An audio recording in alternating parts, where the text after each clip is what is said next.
வந்ததையே நினைத்திருந்தால் அமைதி என்றும் இல்லை.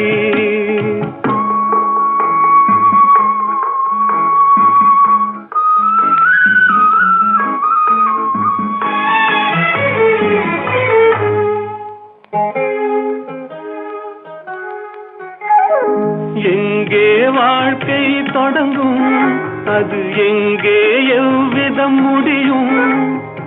இதுதான் பாதை, இதுதான் பயணம் என்பது யாருக்கும் தெரியாது.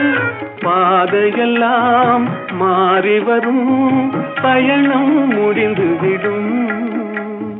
மாறுவதை புரிந்து கொண்டால் மயக்கம் தெளிந்துவிடும்.